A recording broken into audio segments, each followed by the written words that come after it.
Okay, so we started a topic on Friday with Janet's talk, and we're calling it Present and Impending Death.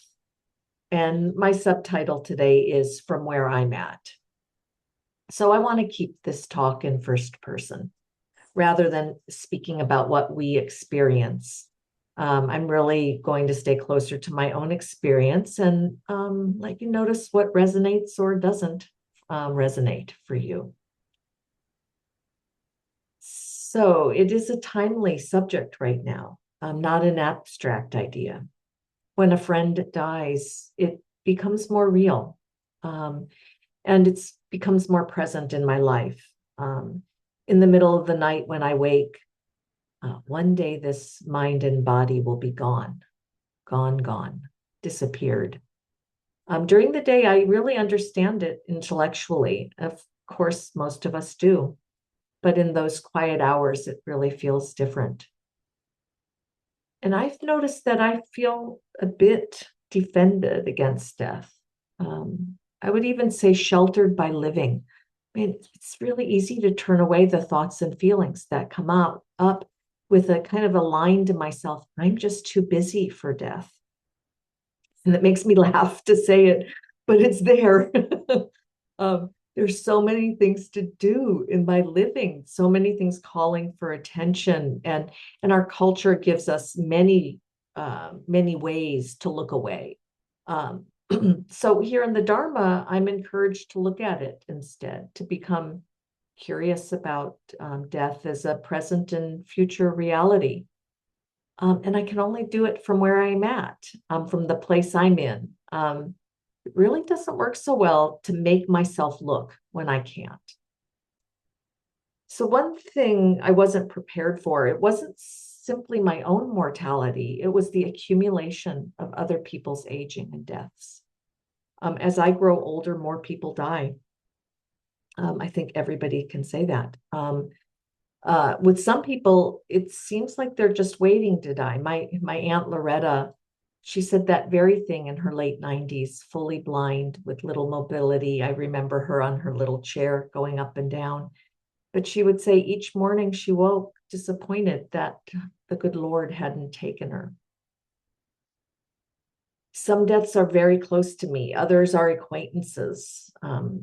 Some people I've admired from a distance. In my own family, three have died young and shockingly, which feels so wrong and out of order.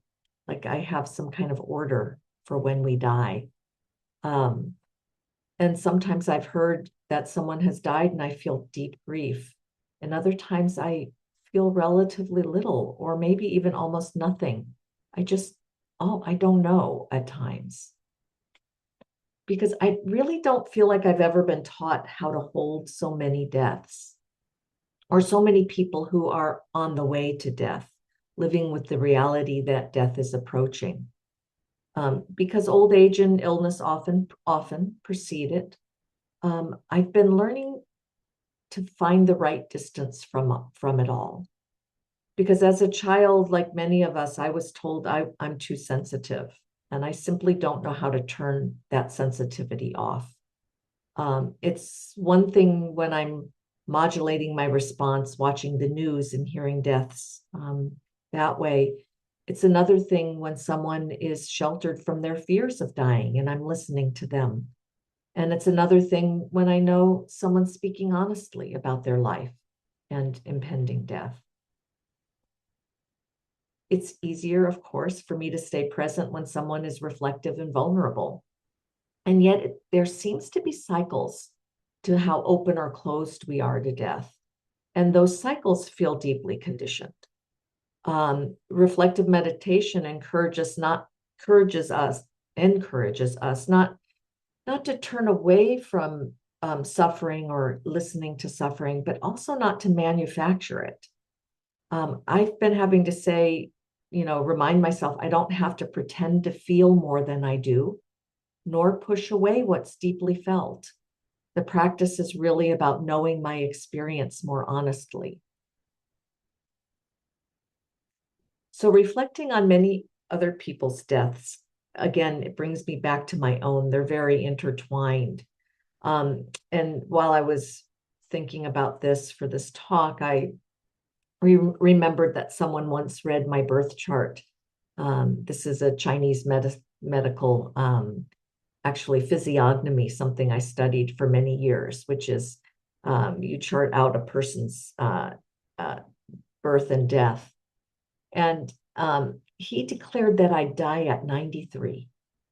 Well, who knows? Yet a seed was planted. And at times I seem to live as if I have another 30 years as I am, like today. Like I'm just going to keep going on for 30 years. Um, and another memory was when I was in college, I thought about studying gerontology. And I remember thinking, I want to live more first. Aging belonged to other people. I really kind of disavowed it. And my close friend Peggy at that time chose gerontology. She chose that path. And at that time, she seemed like an old person to me. And she liked playing games, not my strong suit. My mind, old people sit around and play games.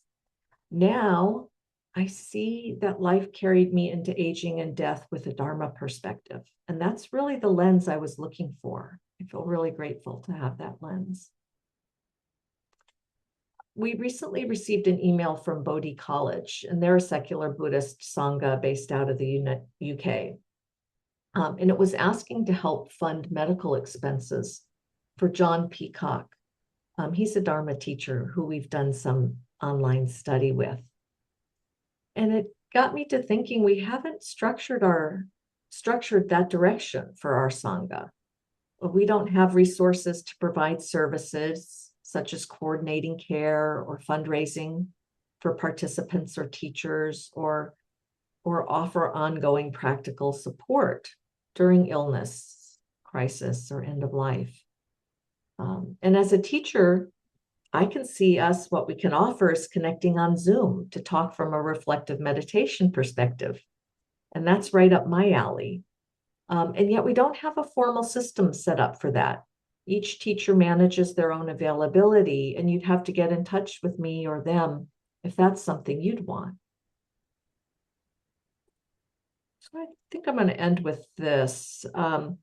One Buddhist teaching that's been accompanying me feels like a companion through these reflections. We referenced it yesterday. This is the statement: no one anywhere is dearer to us than ourselves. No one anywhere is dearer to us than ourselves. And why do I like that? Because at first it can sound selfish. I remember the first time I heard it was through one of Stephen Batchelor's books called After Buddhism. And I really had to read more into it. It's kind of been circulating with me. And I do hear something else in it now. When I imagine my own death, I can feel how deeply I want to continue living. And when I imagine someone else's death, I can hold that they might have a similar wish, that they too hold themselves dear. They too have loved this life and feared losing it and hoped for more one day. So I'm learning. I'm in a deep learning curve from our sangha, as we all are, likely. We might say that. We may not always be ready for death, but sometimes we are. We may accompany someone through what feels like a good death. We may one day meet our own in that way, which is, of course, a hope of mine. I don't know if it's something we can plan, but I do think it's something we can practice toward. Thank you.